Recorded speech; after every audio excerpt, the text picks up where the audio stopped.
en el capítulo 6. Seguimos en esta última sección, ya acercándonos al final del libro, que es básicamente aplicación. Esto es la parte quizá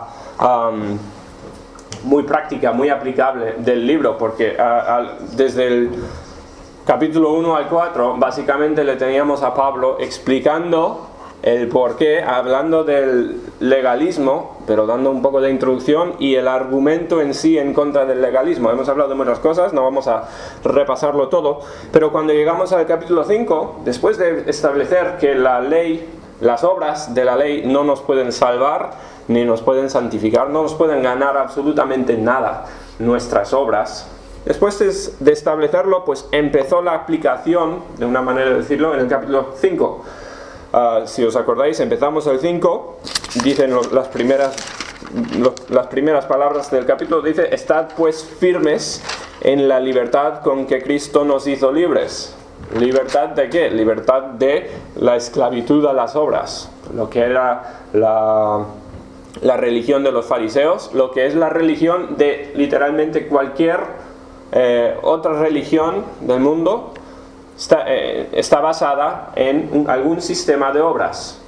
Vives tu vida de alguna forma u otra para alcanzar la meta, y eso varía según la religión, pero todas las religiones son: yo aporto algo, yo vivo de cierta manera para ganar, se espera, algo bueno en el futuro.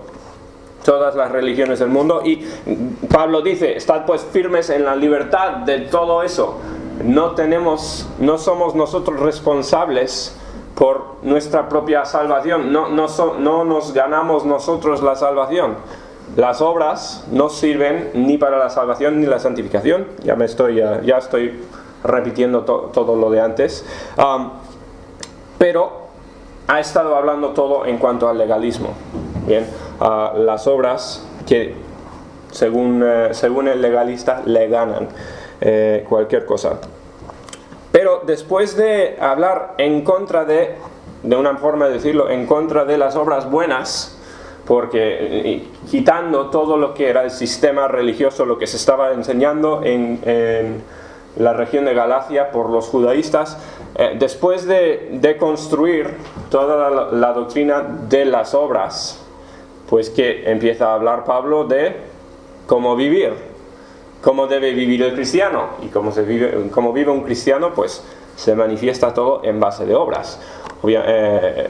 Obviamente habla Pablo de las obras, pero viene todo después de explicar que nuestras obras no son lo que no cumplen nada, no nos sirven a nosotros de nada. Las obras son una respuesta a el Espíritu Santo dentro de nosotros, morando en nosotros. Empezó a hablar Pablo, si os acordáis, de la dicotomía la diferencia entre las dos maneras de vivir. Vivir según la carne, y tuvimos toda la lista de lo que era vivir según la carne, cómo se manifestaba eso, y vivir en el Espíritu. Y también vimos una lista de cómo se parece una vida que se está viviendo en el Espíritu. Bien, cada uno vive en batalla constante, escoge el uno o escoge el otro. Vives para la carne o vives en el Espíritu, y son manifestadas en ti los frutos del Espíritu.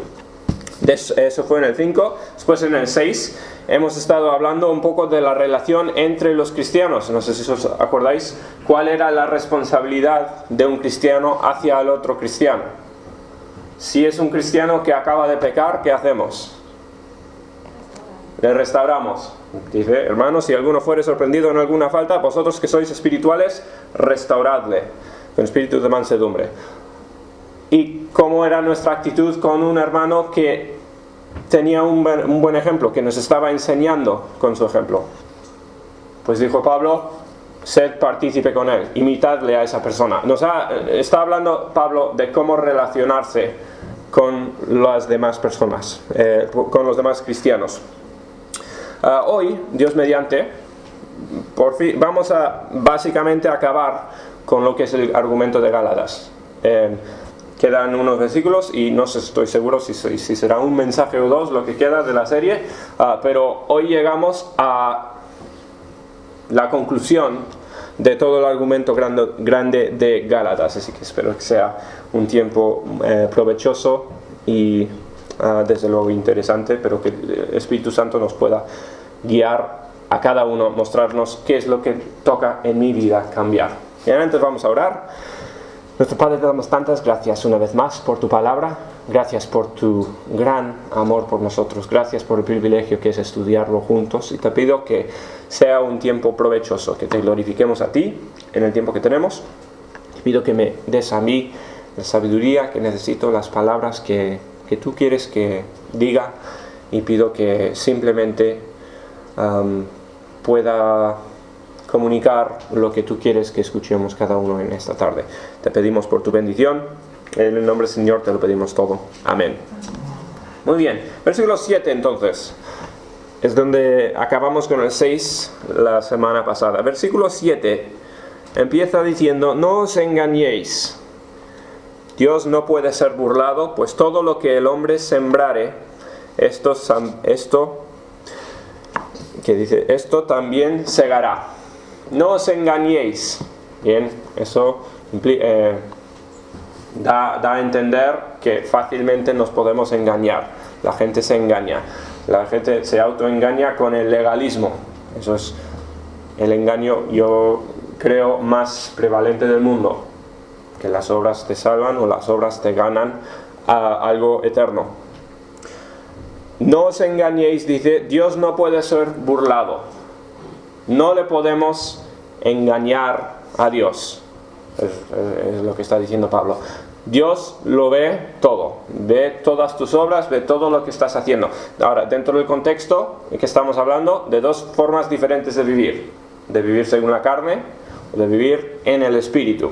Hacer obras naturales por nuestra propia fuerza o vivir controlado y guiado por el Espíritu Santo.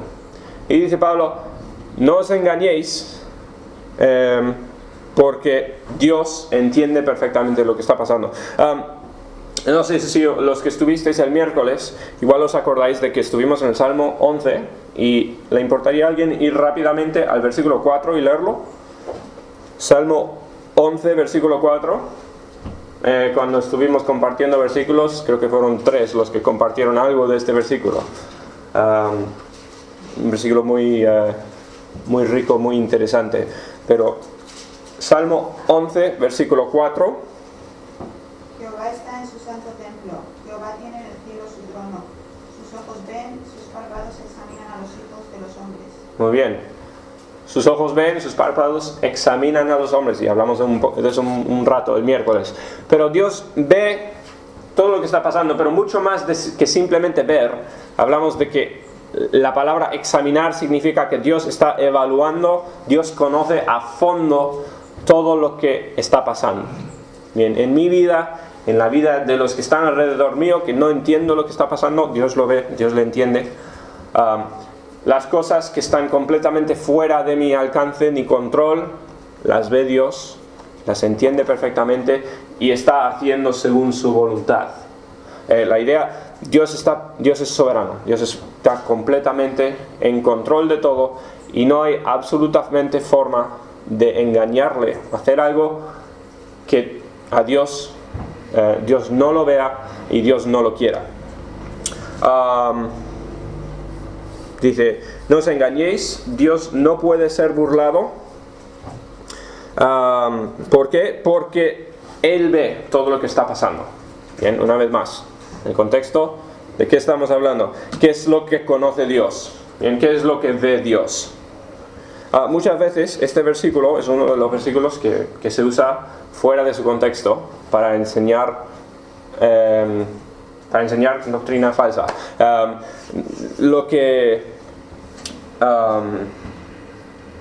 Muy comúnmente en la doctrina de la prosperidad, el evangelio de la prosperidad, como se llama, se habla, en inglés se llama seed faith, es fe de semilla, y se habla de la idea de que tú coges un hecho, y normalmente el hecho es darle una ofrenda al predicador o al evangelista, pero tú haces un hecho con fe según esta doctrina, y brotará como un árbol y segarás más de lo que diste.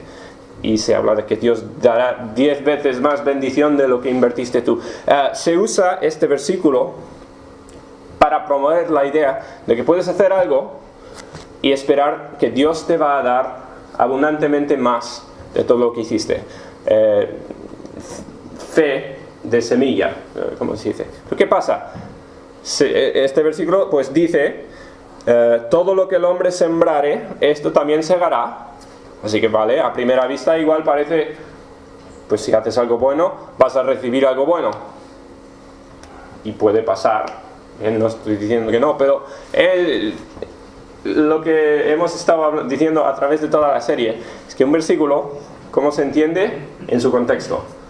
Y que hemos estado hablando en todo el evangelio, en toda la epístola de Gálatas, que las obras no nos ganan absolutamente nada, ¿verdad? Ya vamos en contra de esta idea de que podemos recibir algo por lo que hagamos. Una obra en fe no lo haces porque te puede ganar algo. ¿Bien? Eso es el legalismo. ¿De qué estamos hablando? Estamos hablando de dos estilos de vida. Una vez más, vivir en la carne. Vivir en la carne es simplemente vivir naturalmente, sin pensar en Dios. Vivir como sale automáticamente, sin pensar en el futuro.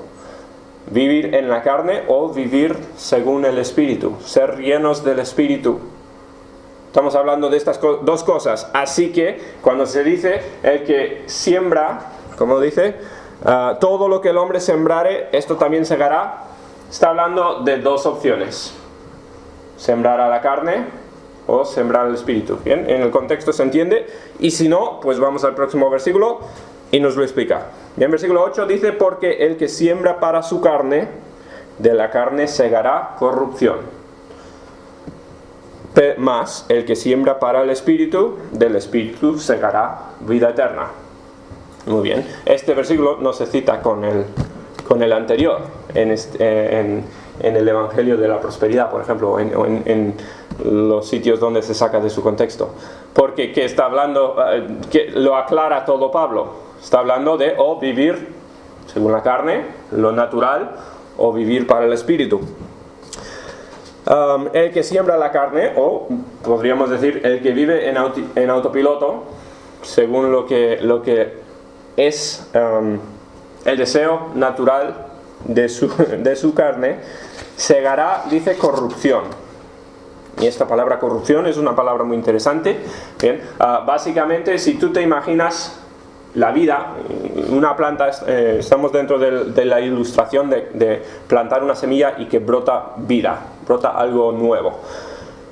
Más o menos lo opuesto de la vida es la idea esta de la corrupción. Bien, la corrupción, la palabra en griega es deshacerse, descomponerse. Es la idea que viene con la idea de pudrirse, como una planta que se deja fuera demasiado tiempo, empieza a deshacerse y a corrompirse. Corroer, como con el metal. La palabra corrupción es básicamente llegar a ser nada, deshacerse por completo. Dice: el que siembra la carne segará corrupción. Y esto lo vemos perfectamente ilustrado y se ve tantas veces en nuestra vida de hoy en día, porque simplemente el mero hecho es que todos nosotros, mientras van subiendo los años, ¿qué va pasando? Según esta palabra, nos vamos corrompiendo poco a poco. Esto porque es el efecto del pecado. Bien, desde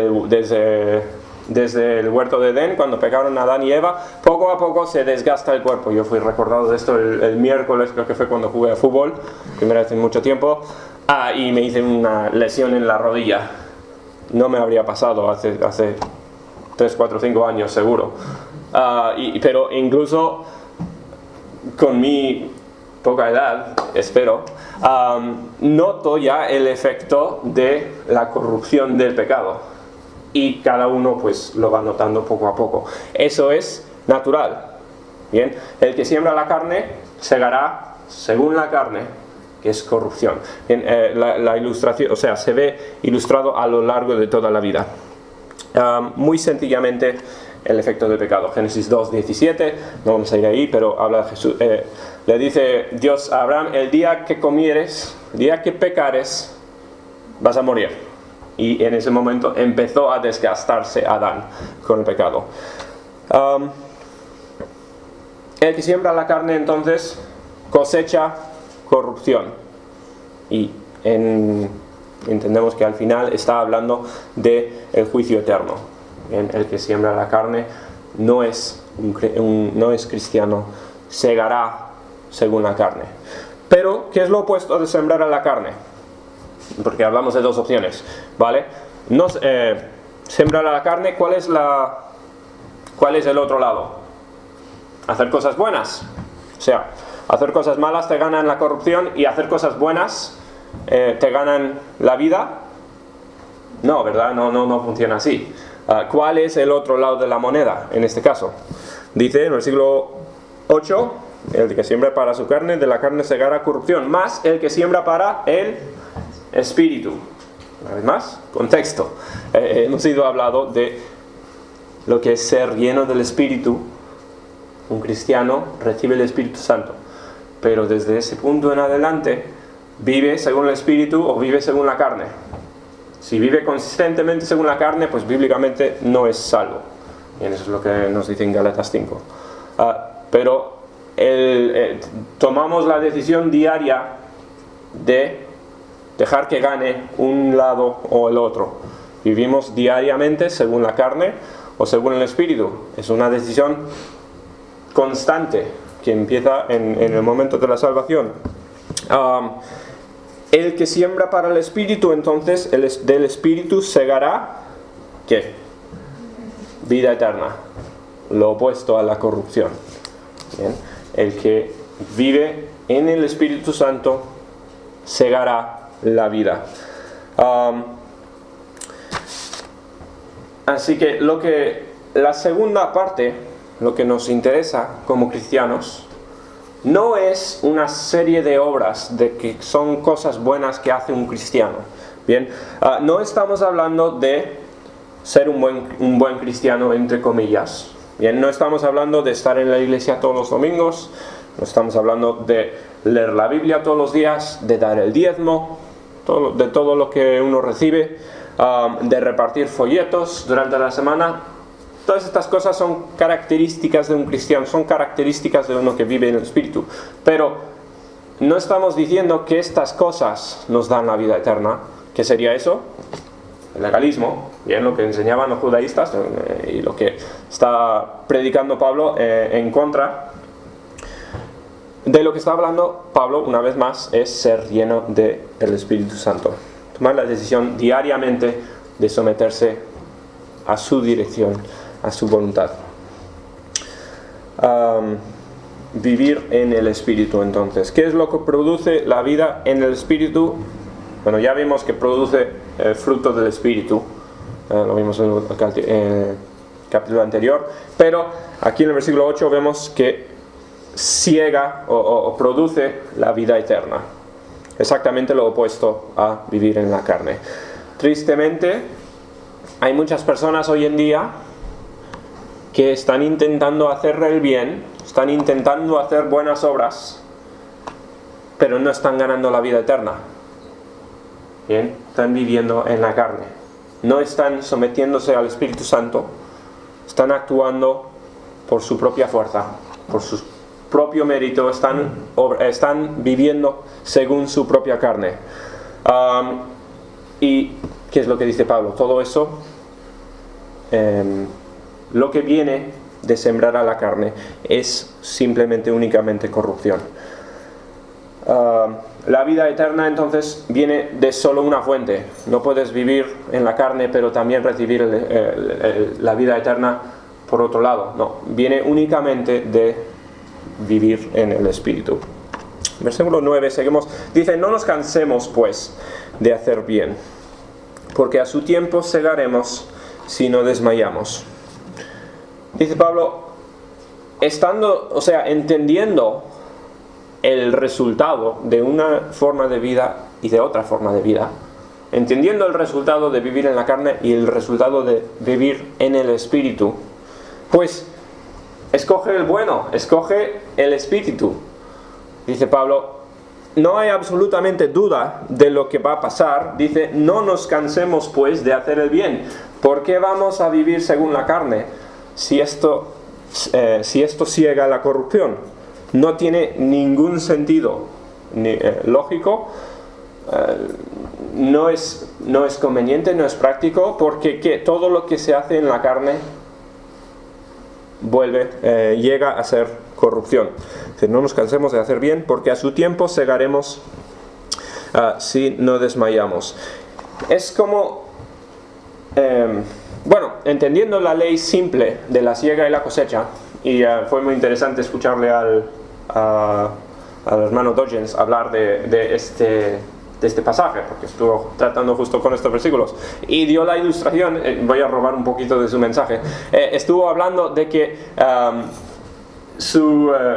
la hermana Dodgens cogió unas semillas que entendió que eran semillas de un tipo de calabacín, un calabacín amarillo, él tenía fotos ahí.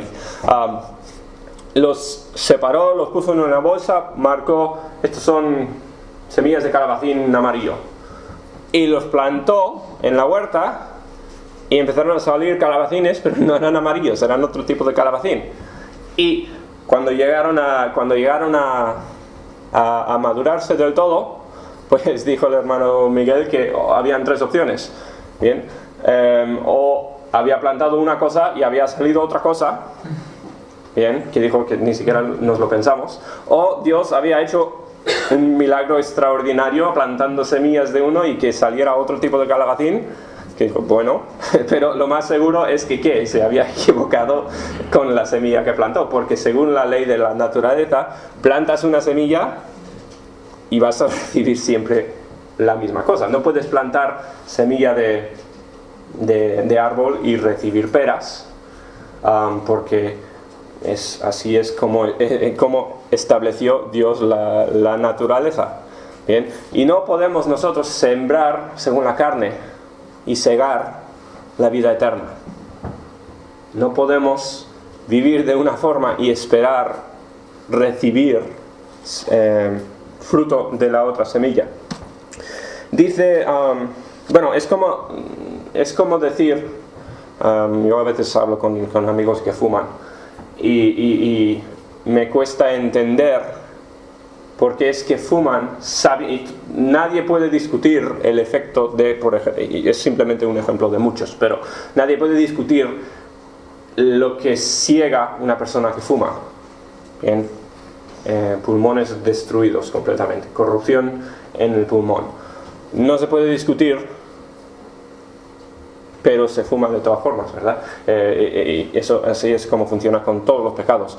Y tú trazas a dónde te va a llevar el pecado, siempre llegarás al mal, llegarás a la corrupción. Pero bueno, somos impulsivos, no actuamos según lo que es lógico, según la ley de la siembra y la siega, no pensamos así, actuamos sabiendo a veces lo que va a venir, pero lo hacemos de todas formas. Como dice Pablo, no hago lo que quiero hacer, hago lo que no quiero hacer y no hago lo que quiero hacer. Pablo entendía la ley de la siembra y la siega, y creo que lo entendemos nosotros también, pero que con la carne, que es débil, tendemos todavía hacia el pecado. Segaremos, Pablo dice, a su tiempo. Tarde o temprano va a venir el fruto de la semilla que se plante. ¿Por qué? Porque Dios es justo, Dios es fiel, Dios no rompe así sus reglas. Si siembras a la carne, segarás corrupción. Si siembras al Espíritu, viviendo en el Espíritu, segarás vida eterna. En la naturaleza puedes mirar diferentes tipos de plantas, diferentes semillas, y dan fruto en O sea, a veces dan fruto muy pronto, a veces tardan muchísimo. Siembras una lechuga, lo que entiendo, esto es todo buscando en internet porque no he sembrado nunca lechuga, pero siembras lechuga y en más o menos unos 45 días, me podréis decir algunos si es cierto o no, recibes lechuga, da su fruto entero y ya puedes disfrutar de su lechuga. Eso es una siega muy rápida, muy corta. El árbol de la pera, por ejemplo, sembrada naturalmente de una semilla, puede tardar 10 o 12 años antes de dar su fruto, antes de que crezca el árbol, madure lo suficiente para empezar a dar fruto. Puede tardar, pues, eso es lo normal, 10 o 12 años. Y estaba leyendo pues de otros tipos de frutos. En Madagascar hay un árbol, hay un tipo de palmera, se llama la palmera suicida, es una planta interesante. La palmera suicida puede tardar unos 50 años en dar fruto desde la semilla. Crece una palmera enorme, no me acuerdo ya cuántos metros eran, pero era gigantesco. Y se llama la palmera suicida porque en cuanto brota, sale la semilla, muere inmediatamente la palmera. Bien, pero pueden ser hasta 50 años, por eso llega a ser tan grande. A veces la siega viene muy pronto y a veces se ve el efecto del pecado, de sembrar a la carne o sembrar al espíritu. A veces se ve muy pronto, a veces parece que no está pasando nada, parece que está pasando igual lo opuesto. Pero igual que con una semilla que lo plantas, puedes, si quisieras poner dinero, podrías siempre estar seguro de que va a salir la planta que has sembrado. Completamente seguro. Igual tarda muchos años, pero vas a segar según lo que sembraste. Es igual, bien, con la ley moral, lo que estableció Dios de sembrar según la carne y sembrar según el espíritu. El caso es que el fruto va a venir en su día. No estamos hablando aquí en este pasaje de una fórmula, como decía antes, no estamos hablando de una fórmula de que podemos sembrar una cosa y recibir bendición de Dios en nuestra vida. Dios bendice, sí, Dios bendice al que le sigue y suele mandar castigo al que vive según la carne, esos efectos naturales. Pero a veces parece que hay excepciones, a veces tarda muchísimo tiempo, a veces un cristiano sufre y a veces un impío pues vive una vida cómoda. Pero la siega siempre viene, siempre es según la semilla. El fruto va a venir un día, en su tiempo. Dice, no nos cansemos de hacer bien, porque a su tiempo segaremos si no desmayamos.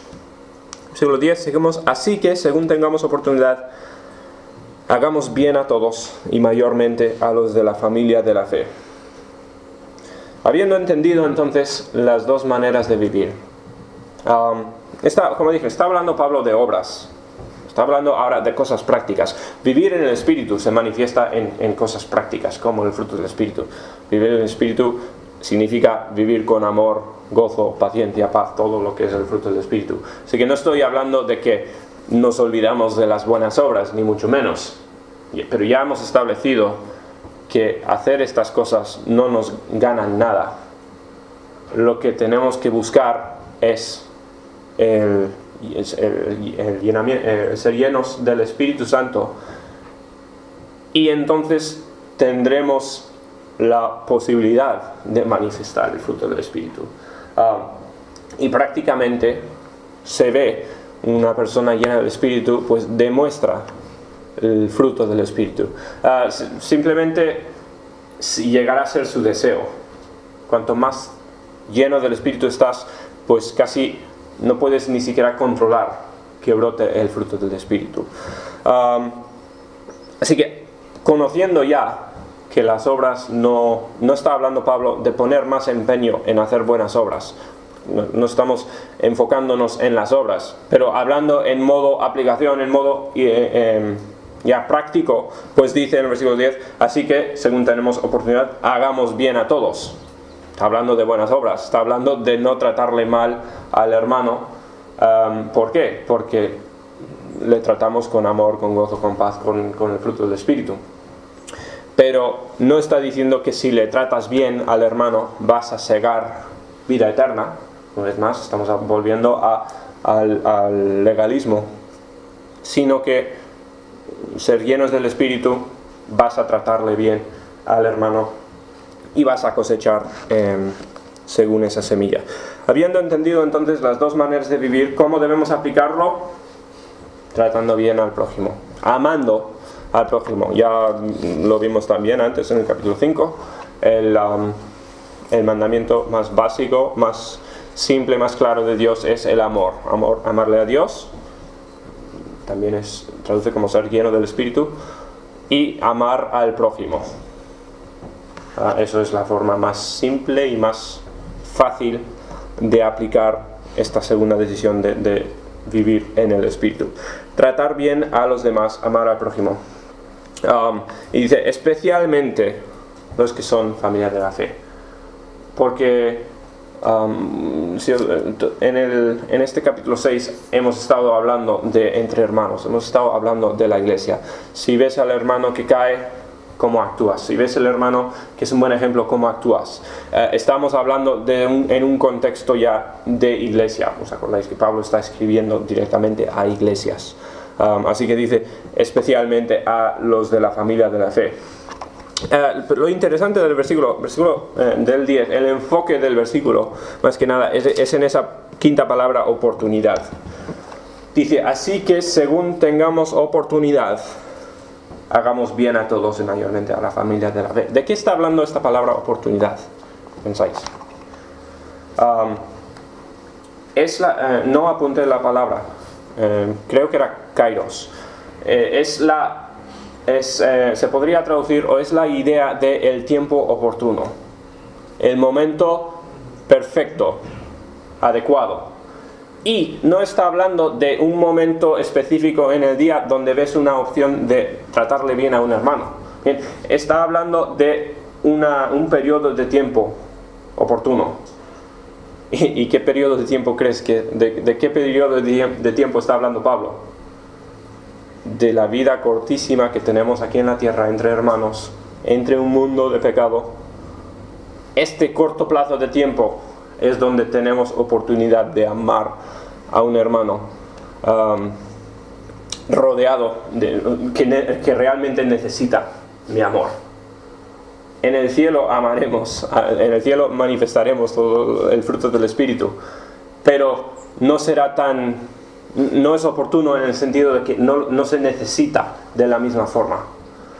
El momento de hoy, es cuando deberíamos estar viviendo en el Espíritu.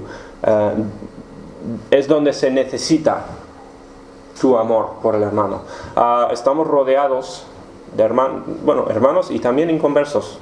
Aquí estamos hablando de cristianos, pero en el mundo también. Estamos rodeados de personas que realmente necesitan nuestro testimonio. Necesitan a alguien que vengan al lado a ayudarles.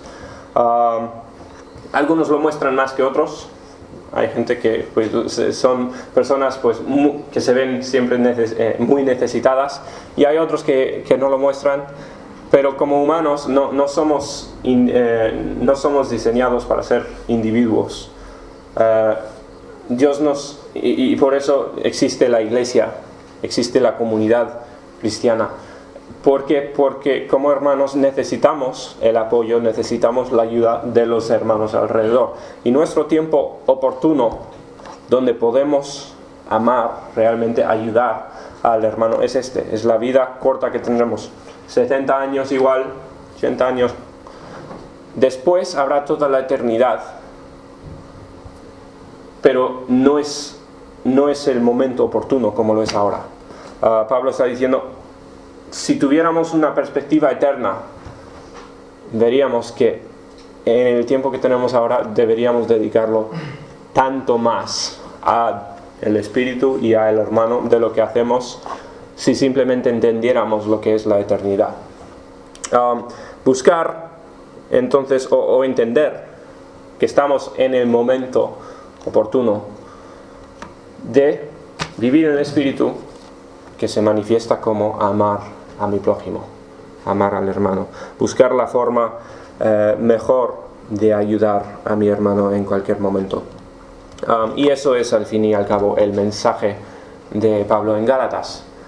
No hacemos obras buenas porque nos ganan la salvación, no hacemos obras buenas porque nos ganan la santificación, no nos acercan a Dios. Hacemos obras buenas porque ya somos llenos del Espíritu Santo. Y la decisión está en vivir diariamente en el Espíritu. Escoger que no gane la carne. ¿Os acordáis de esa lucha diaria, de la batalla constante de que hablamos? Que no gane la carne, la naturaleza, sino que seamos llenos del Espíritu Santo. Y espero que cada uno entienda en su propia vida qué es lo que le falta, en cómo puede acercarse más a Dios, qué pecados tiene en su vida, qué cosas tiene que cortar de su vida. Eso ya es personal, eso espero que podamos reflejar cada uno y buscarlo. Pero seamos llenos del Espíritu. Eso es en sí todo el mensaje de Pablo en Gálatas. Bien, vamos a terminar aquí y orar. Nuestro Padre, te damos tantas gracias por el tiempo en la palabra, gracias por este precioso libro y por el apóstol Pablo y la sabiduría que le diste para escribir pues tu palabra. Te pido que nos ayudes a cada uno a dejar el legalismo, que es tan seductivo, es tan fácil de creer, de vivir, y a someternos simplemente a tu Espíritu Santo. Te pido que nos des a todos el deseo de ser llenos del Espíritu, el deseo de servirte más a ti, que tú nos vayas transformando desde dentro y que nuestras obras pues sean reflejo de lo que estás haciendo en nuestros corazones. Te pido que nos ayudes a amar más al prójimo, a los que están dentro de la iglesia como los que están fuera, dándoles el Evangelio, intentando demostrar el amor de Dios de nosotros a ellos. Te pedimos que nos ayudes en esta semana a glorificarte a ti en todo lo que hacemos, que este poco tiempo que hemos pasado en tu palabra sea de provecho a cada uno. En el nombre del Señor te lo pedimos todo. Amén.